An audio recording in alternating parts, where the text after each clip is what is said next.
It's the style of painting called Cubism. Picasso was one of the great invaders of this painting technique, along with George Braque, joined by a few others.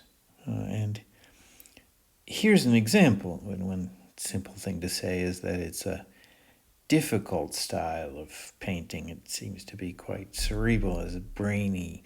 It requires the viewer to look carefully and to puzzle out what the figures are. There are just a few hints from which you have to work out what's depicted. It has a few hallmarks. One is that it uses the simpler techniques of bringing in the third dimension in a fairly obvious way. So you can see some spaces that are made to seem hollow in this picture.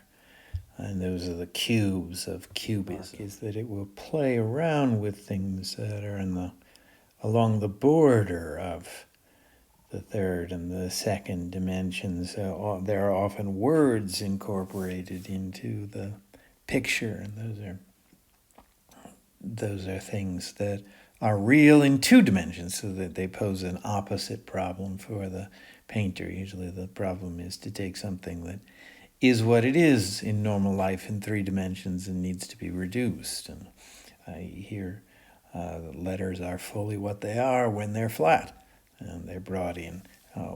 Also, sometimes things in the world have patterns, or they're set up to suggest three dimensions already. And then there's a peculiar riddle when you paint them. As here, there seem to be samples of wallpaper that are then painted. Sometimes things like this are merely directly incorporated. So printed contact paper can be brought in to be part of the painting itself. We see that here in this picture. You'll see the caning of the chair, the braided part that looks like the seat of a chair is in fact a bit of commercial wallpaper that, instead of being copied in the painting, was merely stuck in there. So there's a certain playful spirit about this, about the fading borders of the second and third dimension. In a Cubist painting, one thing that seems to happen is that things get simplified according to the ideas that we have of them. You can see this painting called Woman with a Mandolin, and you can see the woman, you can see the musical instrument, the mandolin that she's playing. You can make out her face, her hair, her neck, her shoulders, her arms, her fingers. And they all seem to be distorted and particularly signified. If you look at her right hand playing the strings of the mandolin, you see that it's reduced to a few simple shapes. The shapes of her fingers and the back of her hand, without any the sort of visual detail that we're used to seeing in real life and in other paintings. It's common in Cubist paintings to see ordinary objects that are depicted from multiple perspectives, and it's as though the depiction is somewhere between a schematic presentation that shows what our mind knows is there, and a perspective drawing that stimulates our eyes so that our mind recalls the actual object. If you look in the middle toward the right side of this painting, sitting on the table is a wine glass. You can see the base, the round base, the bottom, the stem, the bowl of the glass, the round opening. And all of those we know are parts of a wine glass. That's what marks it as a wine glass to our minds. And they're painted in perspective, but not a harmonious perspective, not a consistent perspective. The base of the glass looks as though we're looking straight across, so that the round bottom that the glass sits on is reduced to a straight line to our eyes. And it doesn't seem right for the way the table is angled up. The round opening of the glass is seen as though we were looking straight down, and is even wide, taller than it is wide, as though we're stretched out somehow. So there's something peculiar there. And I think the key is that Picasso understood that when we're seeing the image we make is a mixture, a compromise between what our mind knows is there and what our senses show us. It's already this very early painting, the cave painting of the bull, that it's our mind that knows that a bull has two curved horns that are on opposite sides of the bull's head. But if we should look at a bull running sideways to us, we wouldn't see them. We'd see the front horn, which would block the one behind. But then that in some ways wouldn't be a picture of a bull, because it wouldn't include the parts that we know are there. So something similar goes on with the legs. You know that a bull has four legs, and so does this one. But it doesn't quite depict those legs as we would see them in real life. And Picasso wanted to bring back into painting this most basic element of it's the most basic element of the problems of painters. How do you represent to people the things that they will see? Do you show them what's there according to the definition and essence, or do you merely mimic the information of seeing and let them figure it out? Picasso seems to have the same ambition as Monet does. Let us make painting honest. Let us make it show what our act of seeing, what the experience of seeing is really like. But it took Picasso in an opposite direction. Here, Monet knows that the cathedral is something and we have an idea of it, but Monet seems to insist that we forget about that and put that away and concentrate on something quite different in seeing the way the light and the weather conditions change the thing that we look at. And this seems to be part of his attempt. Let's make our paintings actually match our seeing the way that we see. But Picasso turns that upside down. Picasso seems to know that the idea we have of things is present when we are looking at them, that some way it constrains or conforms or gives a different presentation to the things that our eyes actually show us.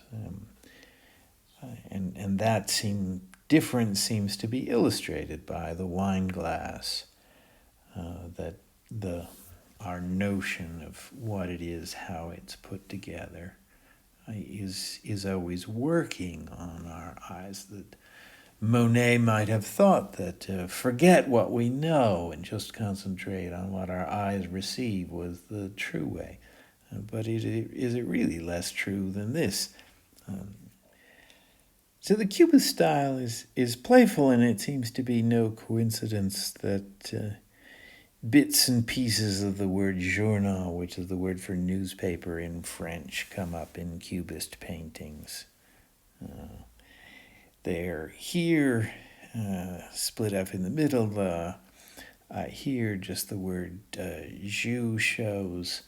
A newspaper is a common object of the kind that's often depicted in Cubist paintings, but it's no coincidence that the word for game or playing in French is jeu, and often that fragment of the word comes up to remind us that this is a kind of game. Each picture is a kind of riddle. That's part of the challenge to understanding what's going on. See, here's a picture called violin,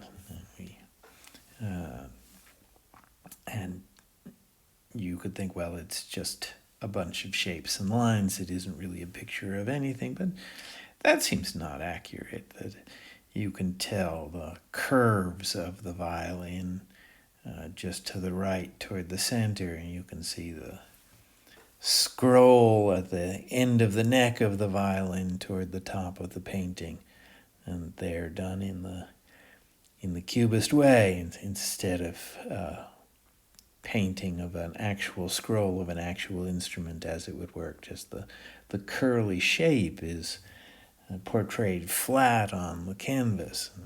It's always, according to the playfulness of Cubist pictures, they're jumping back and forth between different perspectives. We jump between definitions between dimensions from the third to the second, pictures of things that are already in two dimensions, or things from depictions of things in life that themselves imitate three dimensions, and all playfully jumping between these things. We see the playing about with the dimensions here. The outside of the painting is a frame, a real three-dimensional object, but it seems to represent also something inside the paper, the painting, the edge of the table, and it does that by being an object like that in the third dimension. But the things on the table their third dimension is often only hinted at. You can see toward the top right a cut lemon. It's a round circle. You can see the sections of the lemon and a knife, which has been reduced to a bit of a triangle and a rectangular handle. You can see there's a glass in the middle of the table with its base right in the center of the oval, and the glass extending up to the top edge. We see the parts, the round base, the stem, the bowl, the opening, but all playfully rearranged and shown from different angles, so that the thing mimics the act of seeing, that the information we take in with our eyes is always mediated or moderated by the idea we have of the thing we're seeing. It's common to make a mistake because you expect to be seeing something, and you stay more loyal to your idea of what you will see than the actual thing that you do see. And Picasso is playing with that. We've got the subject of an ordinary painting, that a Western European painting of this time, the early years of the 20th century, could quite easily paint a cafe table in a cafe, and this does it, but somehow incorporates all the objects in the actual cafe tops. The normal things, a newspaper, there's a pipe next to the word jus, and a glass, and a cut lemon. All those normal things that you can see through the table to the chair base, which is in fact not painted at all, but something printed to look as though it were the real thing, which therefore then has been put into this fictional painting. All the things are here, but stirred about playfully and put in a new setting, and we are left to puzzle out the details of it. Difficult to grasp and confusing, and I suppose not very attractive to people who don't like to play mind games, but satisfying to people who do enjoy mind games. And I think one thing for us to hang on to is that it's like but also unlike Impressionism. They both want to be true to the idea of seeing, but the Impressionist way is to subtract out what we know about that and just pay attention to the physics of light. Whereas Cubism wants to foreground, make important our knowledge of objects and how that conforms what we see, how that changes what our interpretation of what hits our eyes.